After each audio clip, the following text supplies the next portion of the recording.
이번엔 무슨 일 때문인데? 또 사업 어쩌고 솔직하게 터놓고 얘기해. 도대체 당신이 빌려간 돈 어디다 쓰는 거야? 아, 진짜 이거 말하면 안 된다고 그랬는데. 사실 이번에 사업 정리하고 상가 투자 괜찮은 거 하나 하려고 하거든. 그게 진짜 물건이라 이거 한 건만 제대로 하면 정말 우리 돈더미 않는다니까. 뭐? 당신 미쳤어? 어떻게 사업을 접고 부동산에 투자를 해? 그러면서 확실하지도 않은 정보로 2억에 더해서 또 돈을 빌려달라 그래? 말이나 되는 소리를 해. 내가 뭐 망하자고 이러냐? 나도 당신한테 손 벌리기 싫어. 이런 잔소리 들으면서 뭐가 좋다고 돈 빌려달라고 하겠어? 근데 지금 은행에서도 대출 받기 그렇잖아. 이자가 얼마인지 알면서 그래? 그러니까 이번만 빌려주면 진짜 내가 빨리 갚겠다니까. 어? 이번 일 역시도 시모와 동서의 귀에 들어갔고 둘은 아주 난리를 피웠습니다. 둘도 남편이 투자한다는 상가 내용을 아는 듯 보였죠. 그래서 혹시나 싶어서 남편이 투자한다는 상가에 대해 혼자 돌아다니면서 알아보고 다녔어요. 근데 정말로 생각보다 괜찮은 곳이더라고요. 그래서 친정에 말해서 부모님 확인도 받았죠. 사업을 하신 분들의 눈에도 그 건물은 괜찮다 싶었는지 흔쾌히 투자하겠다 하셨습니다. 자네 앞으로 우리 애한테 더 이상 돈 가지고 제발 스트레스 좀 주지 말게. 이번에 자네가 투자한다는 그 건물이 괜찮은 건물이라서 내가 이렇게 투자하는 거니 이걸로 나오는 수익은 내 딸 편하게 해주는 데 쓰고 알아듣겠나? 그리고 다행스럽게도 상가 투자한 것은 수익이 괜찮은 듯 보였어요. 남편 표정이 달라졌거든요. 당신 이번에 상가 오른 거 봤어? 우리 이제 앞으로 부자 될 수 있다니까. 벌써 우리 본전은 넘었어. 그래? 다행이다. 그래서 그거는 언제 정산하는 거야? 나중에 상가 정리되면 당연히 챙겨드려야지. 그래서 아무튼 너무 걱정하지 말라고. 다 잘 되고 있으니까. 이런 남편의 정보는 늘 친정 부모님께도 전해줬습니다. 당연한 일이었어요. 투자한 당사자였으니 말이에요. 근데 이상한 건 말이죠. 제가 수익이나 정산 이야기를 하면 늘 이야기를 점점 피하는 것 같은 느낌이 드는 거예요. 그리고 말이죠. 며칠 뒤 동선에 이사 소식이 들려왔습니다. 집들이를 한다며 저까지 초대했는데 저는 동서나 시모를 보기 싫은 마음에 가고 싶은 생각이 없었지만 가지 않으면 또 무슨 소리를 할까 싶어서 알겠다고 했습니다. 근데 참 이상한 기분이 들었어요. 집들이 한다면서 동서가 알려준 위치가 이상하게도 제법 비싸다고 알려진 곳 같았거든요. 어쨌든 도착을 했는데 딱 봐도 가격이 심상치 않은 곳이었죠. 저는 궁금증 반 논란 반으로 동서가 이사했다는 곳으로 들어갔어요. 근데 거기서 마주한 사람은 동서뿐만이 아니었습니다. 어머 형님, 단지가 좀 넓어서 많이 헤매셨을 텐데 잘 도착하셨네요. 뭐 집들이라고 선물 좋은 거 챙겨오신 건 아니죠?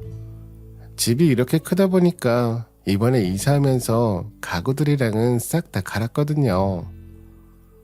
큰애 왔냐? 이사 온 지 얼마 안 돼서 그런지 집이 좀 복잡하네. 일단 들어와서 이야기하자. 더 웃긴 건 말이죠. 분명 동서 집이라 들었는데 시모가 오히려 여기가 자기 집이라면서 소개를 이리저리 하는 거예요.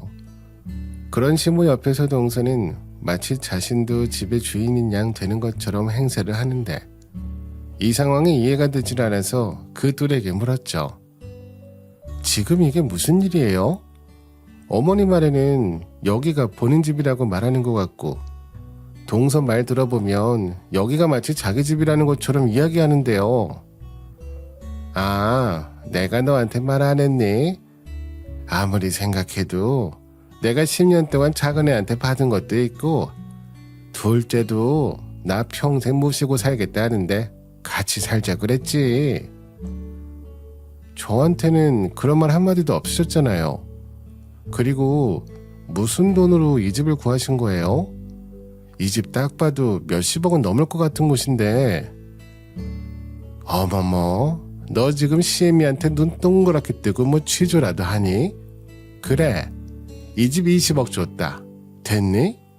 내 아들이 투자를 좀 잘해서 그 돈으로 효도 좀 하겠다고 사준 집인데 무슨 잔소리가 이렇게 많어.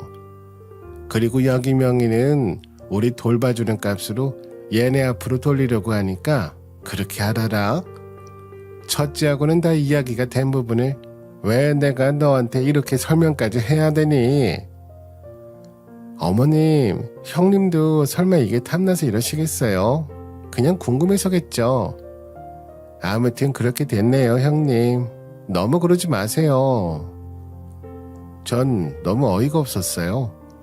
상가 투자에 들어간 돈의 일부는 제 친정에서 나온 돈이면서 그 돈으로 얻은 이익을 남편도 아니고 시모도 아니고 엄한 사람이 누리고 있다는 현실을 말이죠. 그래서 이렇게 가만히 있으면 안 되겠다 싶어서 큰 소리를 냈습니다. 이거 너무하신 거 아닌가요? 남편이 투자한 상가에 들어간 돈은 저희 집에서도 나왔어요. 근데 왜 저나 부모님에겐 한마디도 없이 수익으로 이걸 덥석 사시는 거예요? 그리고 샀다 하더라도 명의는 제 남편 앞으로 되어 있어야죠. 왜 이렇게 화를 내는지 모르겠네. 네 말 그대로 투자는 내 아들이 한 거지 네가 찾아보고 한 것도 아니잖아. 그리고 어느 누가 집구석에 앉아서 돈만 빌려주면 돈을 벌 수 있다든 그렇게 쉽게 돈 벌 생각하는 것도 너무 우습지 않아? 게다가 돈도 많은 집에서 뭐가 그리 아까워서 큰소리야 큰소리는. 형님, 그냥 조용히 집들이 즐기시다가 집에 들어가세요. 괜히 왜 와서 이렇게 소란을 피우세요? 솔직히 아주버님이 투자해서 잘된 돈 여기 어머님한테 효도겸으로 선물 드린다 준 건데 거기에 왜 간섭할 생각을 하세요? 그럼 동서는 동서네 집에서 돈 투자했는데 내 명의로 아파트 사면 그렇게 가만히 있을 거니? 자기도 그럴 생각 전혀 없으면서 자기 일 아니라고 그렇게 말하는 거 나 정말 화나니까 가만히 있어. 제 이야기를 들은 동서는 고개를 싹 시모 쪽으로 돌리면서 이런 말을 하더라고요. 이래서 어머님이 있는 것들이 더하다 말하는 거구나. 이제야 제가 어머님 마음 알겠네요. 애초에 시부모 모시기 싫다면서 나가서 살겠다고 결혼하고는 인사도 제대로 안 했던 사람들이 왜 어머니 재산을 이렇게 탐내는 걸까요? 그러니까 말이다. 내가 그래서 항상 말하지 않니? 있는 것들이 더하다고 말이야. 오히려 어머님 아버님 모시고 살겠다고 먼저 나선 저희가 이 집의 정당한 소유를 주장할 수 있는 거 아닌가요? 아무리 형님이라지만 정말 집에서 뭘 배우고 자라신 건지. 그래서 내가 예전부터 그랬지 않니? 돈 많은 사람들은 지들 이득 위해서라면 저렇게 일을 바득바득 깔면서 대든다니까. 정말로 옛 선조들이 한 말은 다 옳아. 서로 웃으면서 이 말을 하는데 정말 이 상황에 제가 뭘 해야 되는지 속이 답답하면서 화가 점점 폭발할 것만 같았습니다. 그리고 마지막 동서의 말로 이 일의 주동자라 할 수 있는 남편에게 당장 말해서 해결해야겠다는 생각이 들었죠. 형님은 집도 그렇게 잘 사는데 정말 이 정도는 저희 부부한테 주셔도 되는 거잖아요. 가족 좋다는 게 뭐예요? 아주버님은 이렇게 다 저희 생각하고 해주신 건데 형님 이러시면 아주버님 깊은 생각을 다들 뭐라고 생각할지 두렵네요. 이 일로 저는 남편과 대판 싸우게 됐죠. 저는 시댁, 아니 이제 본인의 집이라 이야기하는 동서의 집에서 나와 당장 남편에게 집으로 오라고 말했습니다. 심각성을 알았는지 남편은 제가 집에 도착할 무렵에는 이미 집에 들어와 있더군요. 당신 지금 당장 그때 산 거 어떻게 된 건지 제대로 내 앞에서 설명해. 나 지금 그 집 가서 다 듣고 왔으니까 제대로 다 설명해야 될 거야. 제 말에 남편은 오히려 성가시단 표정으로 투덜거리면서 말하더군요. 아니, 솔직하게 내가 투자 물건 찾았고 그 물건 제때 잘 판 것도 난데 우리 부모님한테 집 하나 사준 게 그렇게 아깝냐? 내가 당신 부모님들에게 그간 잘못한 일이 있어? 뭐가 있어? 솔직한 심보로 당신은 우리 부모님 챙겨준 적이나 있었어? 나도 당연히 시부모님 잘 챙겼지. 그럼 내가 명절마다 사드린 선물이나 아프시다고 할 때마다 보냈던 건 전부 뭐 다 쓰레기였니? 그리고 당신 사업한다고 이때까지 그 근본 닦아주는데 도움 준 사람이 누군데? 바로 우리 부모님들 아니야? 그걸 나보고 뭘 더 어쩌라는 건데? 그래, 당신 처가집은 잘 살아서 좋겠다. 그래서 사위 힘들다고 보태준 돈을 왜 지금 이 상황에 꺼내는데? 그건 어차피 투자하기 전에 다 쓴 돈들이고 내가 투자하면서 쓴 돈하고는 아무 상관이 없는 거지. 웃긴다 너. 지금 나보다 어린 놈이 상황 파악이 안 돼? 너 지금 우리 집에서 돈 뜯어가서 그 빌린 돈들 갚지도 않겠다고 선언한 거랑 마찬가지야. 그리고 투자에 보탠 돈은 왜 쏙 빼고 말하는데? 어차피 그 아파트 내 명의로 아니라서 아무 법적 효과도 없어. 뭘 보고 그렇게 당당하게 구는지 잘 모르겠는데 지금 이 상황에서 아무 증거도 없는 사람은 바로 당신이야. 내가 돈 빌렸다는 증거나 그 수익 주겠다고 한 증거들이 당신 손에 있어 없어? 없잖아. 당신이란 사람 정말 인간 말종이구나. 됐어. 나도 이 이상은 내 입만 아프니까 앞으로는 그냥 우리 얼굴 보면서 이야기하는 일 없도록 하자. 당신하고는 이혼이야 이제. 제가 이혼이라는 카드를 꺼내니 남편은 그제야 이건 아니다 싶은 표정으로 절 붙잡으려 하더군요. 아니 무슨 이런 일로 이혼을 말하냐. 솔직하게 그 집 아파트고 가격 떨어질 걱정도 없는데 그냥 엄마 주면 안 되냐? 내가 나중에 또 벌어서 그 돈으로 처갓집 돈 갚으면 되잖아. 돈 빌려간 사람들이 더 갑이라더니 이런 상황을 두고 말하는 거였구나. 당신 심보가 딱 그 사기꾼들이랑 다를 게 하나도 없네. 당연히 돈을 빌렸으면 먼저 갚을 생각을 했어야지. 아무튼 나 이대로는 당신이란 사람이랑 같이 못 사니까 이혼하자 그냥. 진짜 내가 돈 생기면 처갓집에서 빌린 거 갚겠다니까. 근데 왜 자꾸 이혼하자 그래. 됐고 그냥 이제 당신이랑 내 사이인 아무것도 아닌 걸로 하자고. 나도 당신이라 당신 집안 동서 다 지겨우니까. 저는 남편과 시댁 식구들 꼴도 보기 싫어서 친정집으로 피신하듯 이동했어요. 근데 저를 보고 깜짝 놀란 부모님은 무슨 일이냐고 물었지만 당장 돌아가는 상황을 말해주기는 꺼려지더군요. 부모님에게 너무 미안했어요. 그래도 꾸역꾸역 어찌 설명을 해드렸는데 뜻밖의 이야기를 엄마에게 듣게 됐죠. 사실 사위가 그 부동산 처리했다는 소식 이미 들었어. 사위가 처음 돈을 빌려갔을 때 네 아빠랑 이야기를 좀 한 적이 있는데 네 아빠 눈에는 사위가 우리 돈을 갚을 생각이 전혀 없어 보인다고 하더구나. 그래서 너 몰래 따로 사위 불러서 그동안 빌려간 돈들 전부 차용증 써놨다. 엄마는 그간 남편의 모습에서 전형적으로 돈을 탐내던 그 사기꾼 같은 느낌이 들었다고 했고 그런 사람일수록 많은 증거가 필요하다며 차용증과 각종 서류들을 하나씩 꺼내기 시작했어요. 그리고 마지막으로 제가 이건 되겠다 싶었던 건 바로 남편과 엄마 둘의 통화 내용에 담긴 녹음 파일을 들었을 때였죠. 장모님, 저 진짜 이번 상가 투자 자신 있습니다. 그 사람하고 잘 얘기해 보셨겠지만 정말 저 자신 있어요. 그러니까 이번 투자만 제발 한 번만 더 도와주십시오. 자네 지금 들고 간 돈이 벌써 2억일세. 우리가 아무리 여유가 많다고 한들 현금을 많이 들고 있는 사람도 아니야. 근데 그 돈을 마련한다고 우리가 가진 재산을 처분하고 자네한테 줄 만한 가치가 정말 있는 게 확실한가? 저를 한번 믿어주십시오. 지금까지 제가 사업하면서 돈 빌린 뒤에 실망시킨 일이나 있습니까? 그리고 이번에 상가 투자 잘 되면 무조건 투자한 돈 절반은 장모님, 장인어른한테 드리겠습니다. 제가 진짜 약속 드릴게요. 자네, 그거 내용을 서류로 써서 남길 수도 있겠어? 그게 수익이 얼마가 됐든 우리가 투자한 돈은 물론이고 자네가 말한 그 50% 수익금 무조건 우리한테 줄 수 있다고 말이야. 장모님이 필요하시다 하면 제가 뭔들 못하겠습니까? 당장 서류 작성해드리겠습니다. 제발 이번에만 좀 도와주세요. 이 이후에 남긴 서류 중 하나가 제 앞에 있는 서류 뭉치였습니다.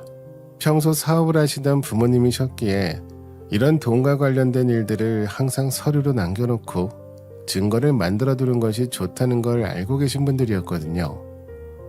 저는 이 증거들을 들고 이혼 소송을 위해 변호사를 찾았죠. 다행히 변호사님도 제가 준비한 자료들을 보더니 자신 있게 말씀하시더라고요. 이 서류 굉장히 꼼꼼하게 잘 작성한 거네요. 이 정도면 남편이란 분이 말하셨던 명의 문제도 다 해결할 수 있겠어요. 특히나 어머님께서 이렇게 녹음 파일까지 남겨놓으신 건 정말 옳았습니다. 요즘은 이런 증거들이 아주 유용하게 사용되고 있거든요. 감사합니다.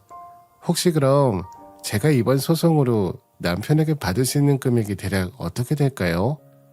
정말 너무 괘씸한 인간들이라 절대 봐주고 싶지 않거든요. 일단 상가 투자 금액의 절반은 당연히 받을 수 있고요. 지금 사시는 집도 거의 본가에서 한 집이라고 했죠. 그것도 통장자료만 있으면 다 받을 수 있을 것 같고요. 그간 빌려주셨던 돈도 이자 포함해서 받을 수 있을 것 같아요. 거기에 위자료 부분도 있을 테니 아마 10억은 넘지 않을까 싶습니다. 전 변호사의 확답과 함께 바로 이혼 소송을 시작했고 남편은 그런 자기의 상황을 아는지 모르는지 오히려 자신은 떳떳하다면서 어디 마음껏 해보라는 식으로 나오더군요.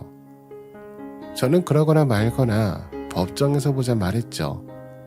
당연하게도 법정에서 본 남편은 결과에 승복하는 모습을 보이지 않았습니다.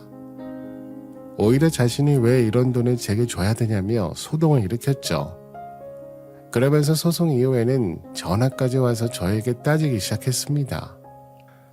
내가 당신한테 왜 그 수익금의 절반을 줘야 되는데, 그리고 그간 빌려준 돈은 응당 당연히 내가 사위니까 그냥 주신 돈이지 그걸 빌린 돈으로 쳐? 그리고 위자료는 또 뭐야? 대체 내가 뭘 어쨌다고?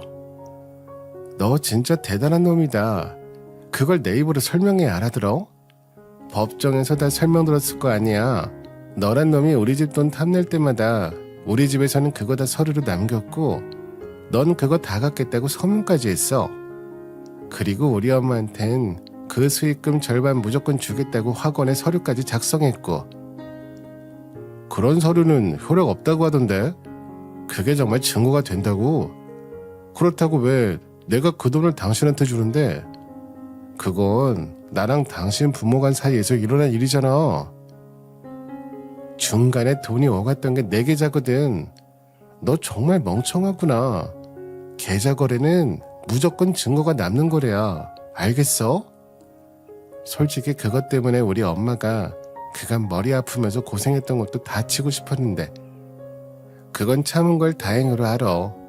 아무튼 너 돈 제대로 갚아라. 어떻게든 그거 월말까지 나한테 다 줘야 되는 거 알고나 있지?